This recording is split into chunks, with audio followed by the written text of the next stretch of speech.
Bienvenidos a este último programa del ciclo Yo Digo, que se emite cada martes por el periódico TV, por el periódico Radio. Hoy con la visita de, el juez civil, comercial y de familia Carlos Viramonte, que en su momento, cuando asumió, corregime Carlos, en 2013 asumiste como el juez más joven de la provincia, ¿no? Con 30 años. Buenas tardes. ¿Cómo estás? Es un gusto estar acá. Gracias por la invitación. Y sí, en ese momento fui el juez, digamos, más joven en asumir en la provincia. Y ese ya no soy, como te decía, hay jueces más chicos que yo ya pasaron 9 años, pero bueno, en ese momento sí fui el más joven. O sea que no sabemos si seguís ostentando ese título o no todavía. Sí. Bien. A ver, la juventud. Me imagino que el que no te conocía y te preguntaba a qué te dedicás, no soy juez. Te habrán dicho, ya juez con 30 años, tan joven, bueno, la edad en estos casos no tiene nada que ver, ¿no? La gente se sorprendía también cuando me preguntaba por el tema de la edad. Ya no tanto, porque ya estoy por cumplir 40, pero claro. En aquel momento sí, me acuerdo que la gente, cuando yo le contaba qué era, se sorprendía cuando me veía en el juzgado. Porque quizás en esa época no era tan común por ahí ver jueces tan jóvenes, a lo mejor.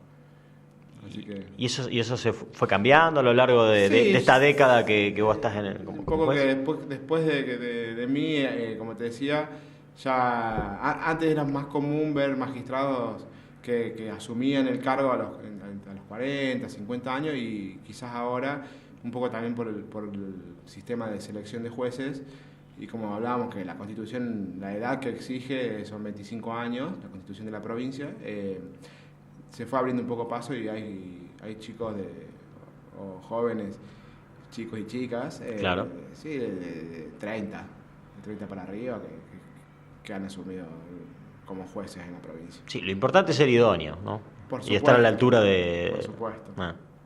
La idoneidad. En ese momento yo siempre decía, me hacía nota que más allá que la experiencia obviamente es importante para un cargo público, obviamente la edad, la idoneidad.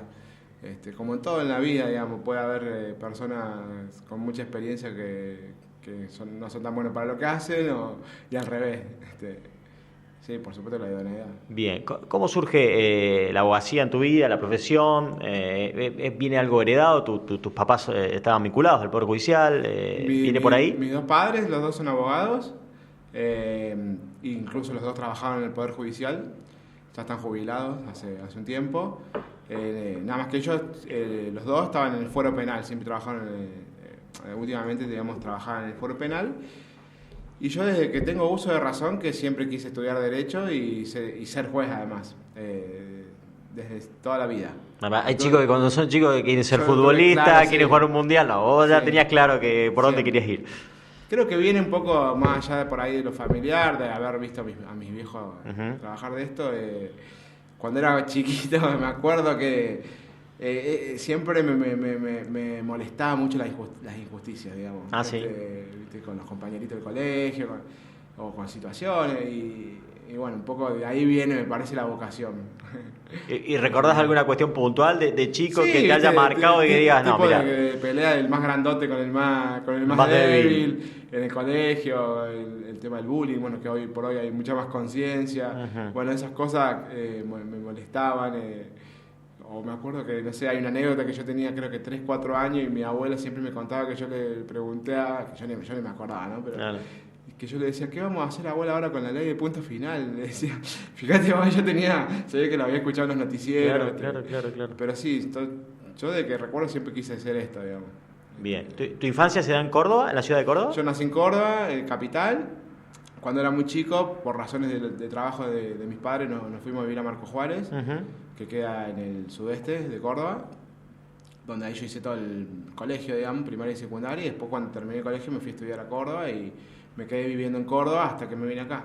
Bien. ¿Y cómo se da el desembarco acá en San Francisco?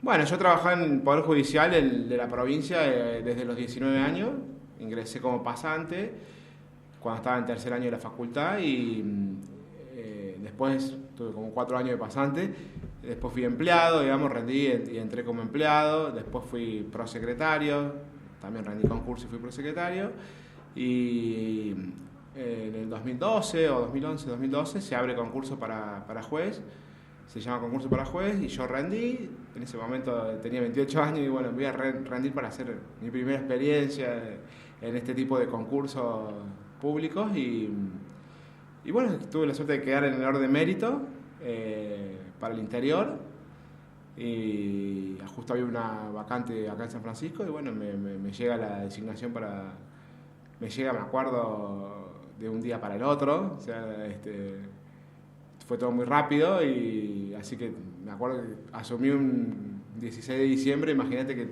organizar todo el tema de la mudanza. Tenías la fiesta encima. Sí, así que bueno, los primeros días me acuerdo que estuve parando en un hotel hasta que conseguí una casa, tenía que dejar mi casa allá. Decí que no tenía hijos en ese momento, pero fue medio rápido así y bueno, ya hace 9 años que estoy acá. ¿Y qué sabías de San Francisco? ¿Tenías alguna referencia? Tenía alguna referencia porque había venido durante un año a dar un posgrado, que era coordinador, que organizábamos con el Colegio de Abogados de acá y la Universidad Católica de Córdoba. Y durante un año veníamos, me acuerdo, creo que una vez por semana, a dar las clases, y ahí básicamente esa referencia de conocer la ciudad, y más allá de eso no conocía mucho. Y a ver, ¿te sentiste como atrapado o dudaste? Más allá de que te ofrecían el cargo que vos estabas buscando, ¿no? Pero sí, a veces también era desarraigo, irte de un lugar como Córdoba capital, que bueno, cuesta mucho, todavía me cuesta mucho. Si bien, o sea, cuando vos rendís para el interior, vos una vez que vas ahí a la entrevista personal en el concurso, podés elegir las sedes a las cuales vos, digamos, querés ir. Yo había puesto varias, entre ellas San Francisco. Una vez que te designan, digamos, no podés decir que no, digamos, claro. O sea,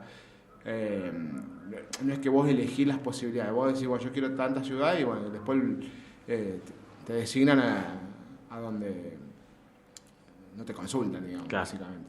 Y sí, es difícil en el sentido sobre todo lo que yo extraño mucho es la familia principalmente, yo no tengo familia acá. Y bueno, obviamente los amigos, los afectos. Yo me vine en ese momento era mi novia, después me casé, nos vinimos los dos, ahora tenemos 2 hijos. Y bueno, por ahí sí el tema de los abuelos. Claro, los tiene a 200 kilómetros, claro. Sí.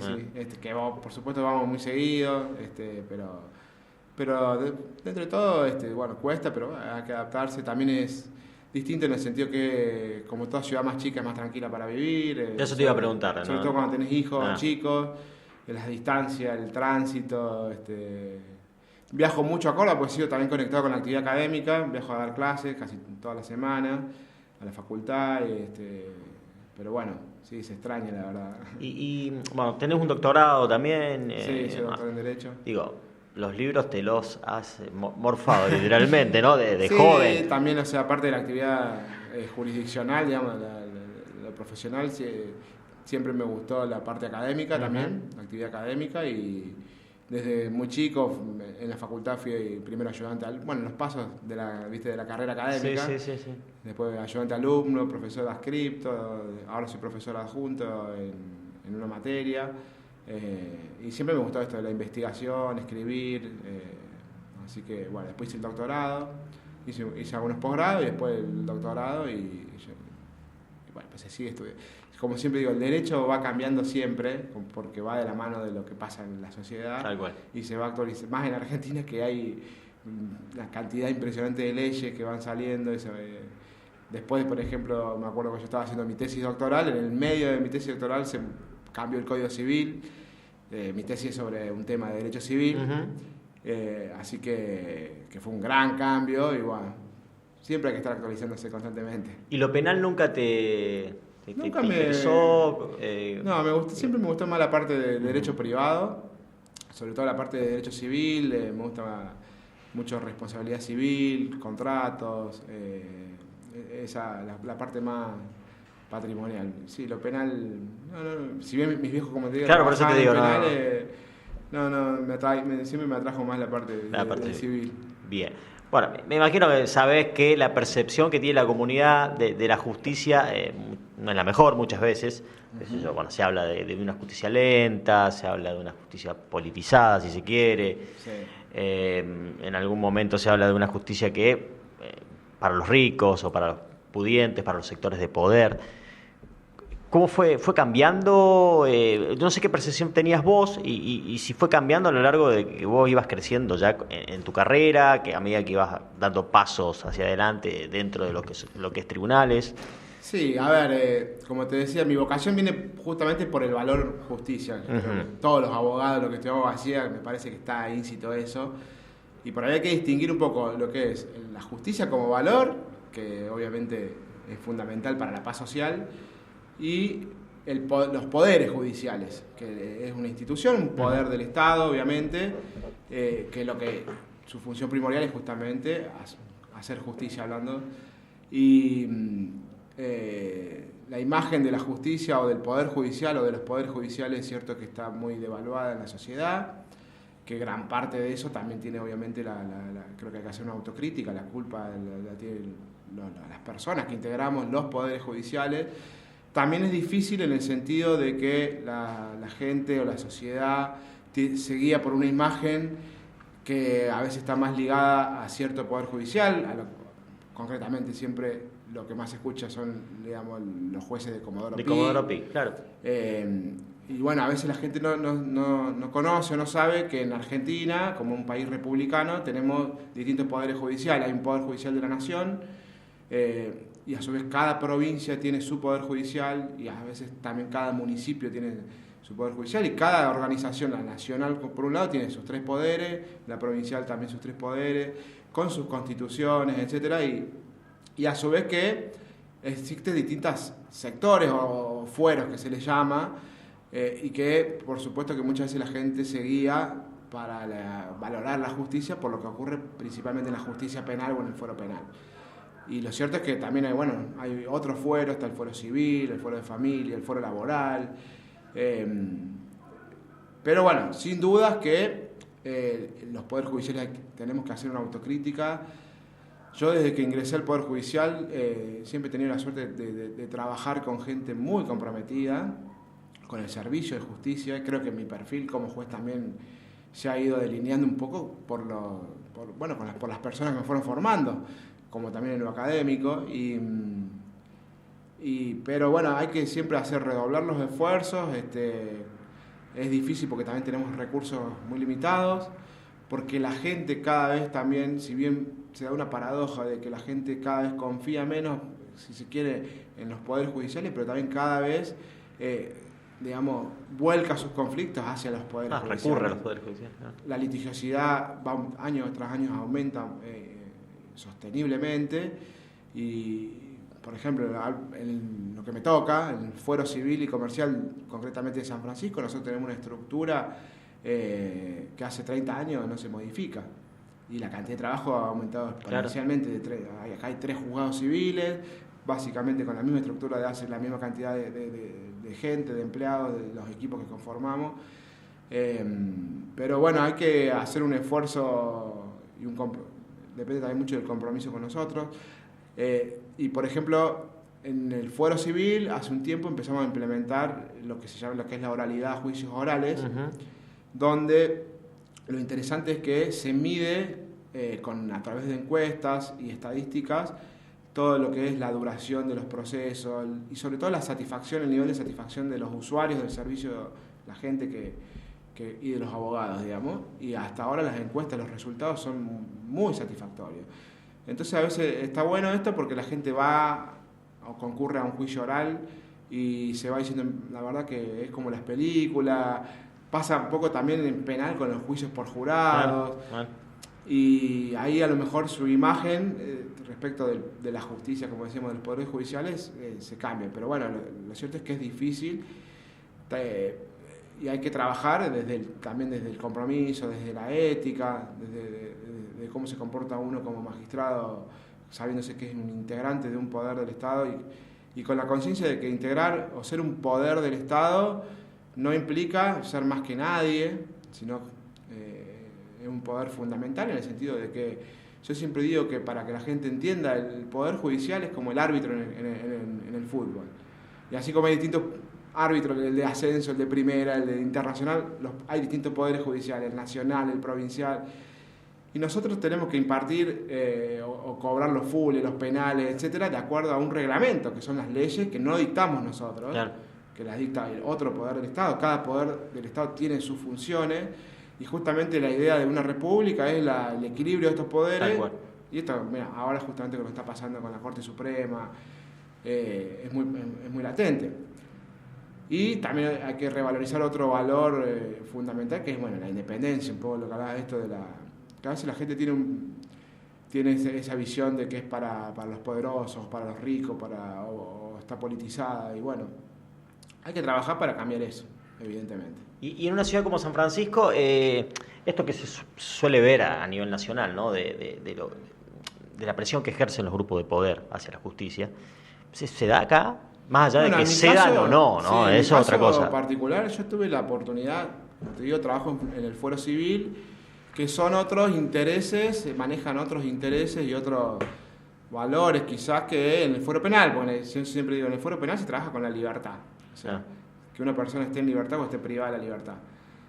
Nosotros trabajamos cuestiones patrimoniales, básicamente, a veces también cuestiones, obviamente, de familia, que tienen que ver con los hijos, donde hay una carga en todo conflicto, sobre todo en un conflicto judicial, siempre también hay una carga de emocionalidad muy, claro, muy grande, ¿no es cierto? Yo he tenido la suerte de trabajar en las tres instancias. En Córdoba Capital yo trabajé en primera instancia, trabajé en segunda instancia en Cámara y en el Tribunal Superior, y acá, en primera instancia, y nunca he recibido la llamada de alguien o digamos, para influenciar o ejercer algún tipo de poder.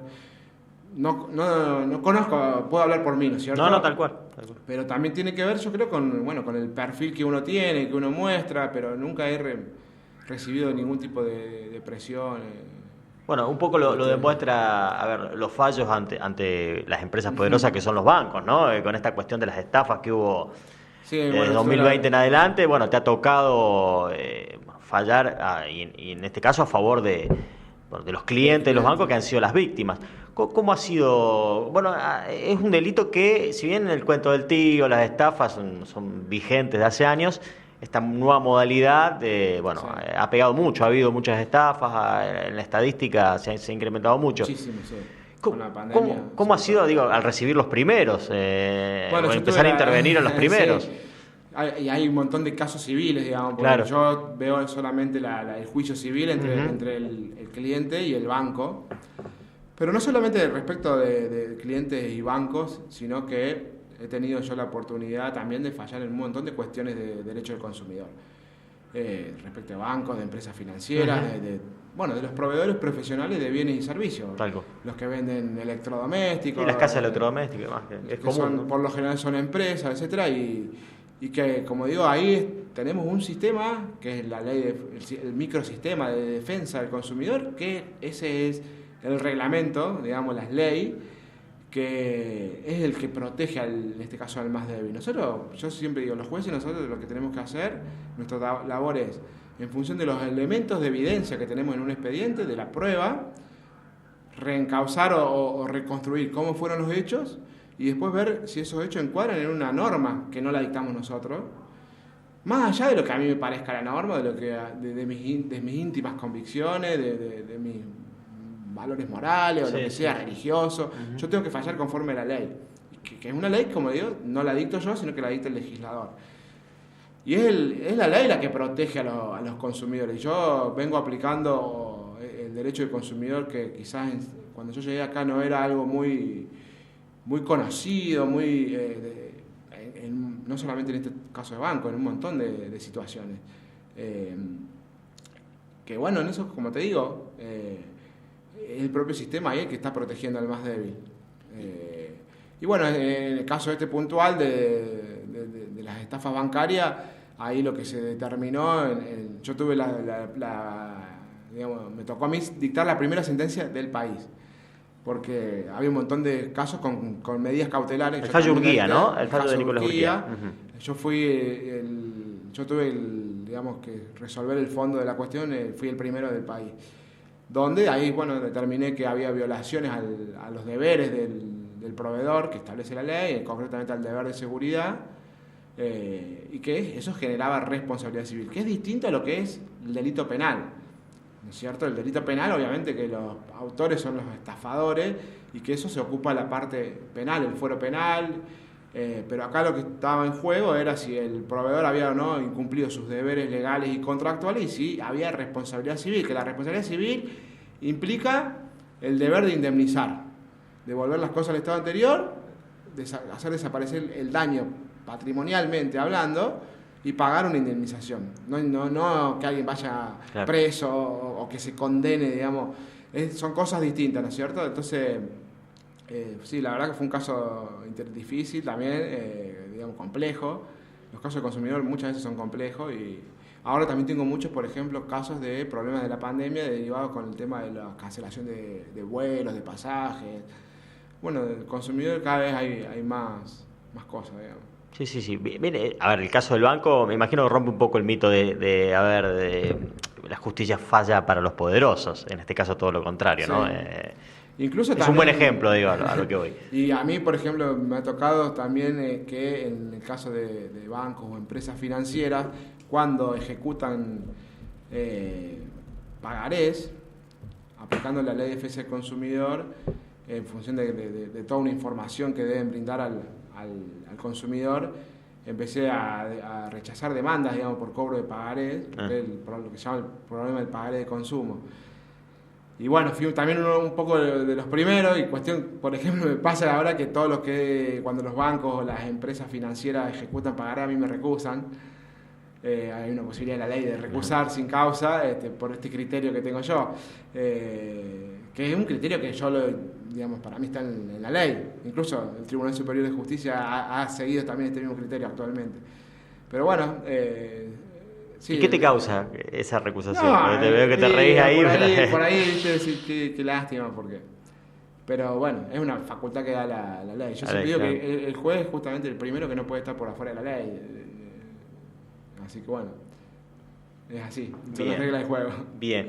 ¿Qué justicia te gustaría ver? ¿Qué te gustaría que cambie? Bueno, a mí, desde el punto de vista como te digo, del Poder Judicial, me gustaría una justicia, un Poder Judicial con la posibilidad, desde los recursos, de brindar el servicio de justicia satisfactoriamente para la gente. O sea, como usuario de los servicios, que todos los usuarios confíen y vayan. La gente va al Poder Judicial a que le arreglen sus problemas, básicamente. Y bueno, como cuando uno tiene, no sé, se te rompe el celular y vas a la empresa para que te lo arregle, la experiencia del usuario tiene que ser para eso obviamente hace falta por ahí más recursos, más infraestructura. Hoy por hoy a veces estamos colapsados. También todos los que integramos, obviamente somos personas y tenemos nuestras limitaciones. Y también es como el árbitro de fútbol, digamos, la figura del juez siempre es una figura contramayoritaria, porque al tener que decidir entre una persona que dice A y otro que dice B y ver quién tiene la razón, alguna parte siempre sale enojada. Uno te va a querer y otro te va a odiar. Eso, como el árbitro de fútbol que las hinchadas... Tal cual. Entonces, es difícil, pero bueno, lo importante es que, por eso es importante los argumentos, la fundamentación de las resoluciones, para que la gente entienda por qué le da la razón a uno o le da la razón al otro. Eso para no ser arbitrario. O sea, tomar una decisión que no sea arbitraria, que la gente la pueda entender, que la pueda compartir o no, por supuesto, más en temas de derecho, que no todo es blanco o negro a veces, pero que la gente la pueda entender, por lo menos. Entender las razones por las cuales uno toma una decisión u otra. Bien, pero está cambiando eso, ¿no? Porque es como que los fallos se están comunicando de otra manera, sí. Además hay como una campaña en ese sentido. Exactamente, digamos, las resoluciones judiciales, el destinatario principal es justamente el usuario. Claro. Y el usuario no es un experto en leyes, no es un abogado, si bien el abogado también tiene digamos, el deber de saber comunicarle y hacerle entender, pero también es difícil porque nosotros los jueces tenemos también una función técnica y que explicar a veces cuestiones que son técnicas, pero sí tenemos que tratar de utilizar un lenguaje lo más claro posible para que el ciudadano, el usuario, el justiciable justamente, entienda las razones que uno le está brindando de la solución que está tomando. Bien. Bueno, doctor, muchísimas gracias por su tiempo. También déjame agradecer, sí, por favor. Obviamente, porque la tarea nuestra es imposible hacerla sin un equipo que te acompaña. Bien. El juez no trabaja solo y así que quiero agradecer también a todo el equipo de mi juzgado, que la verdad que estoy muy orgulloso porque hacen un gran labor con un gran compromiso y muchas veces en silencio o anónimamente, y aprovechando la época del año, aprovecho también para saludar para la fiesta, a todos, que tengan una feliz fiesta. Bien, bueno. Muchas gracias por su visita. No, por favor. Felices fiestas. Y bueno, y así nos despedimos en este 2022 con el ciclo Yo Digo. Nos volveremos a encontrar el próximo año. Hasta luego. Chao, Sol.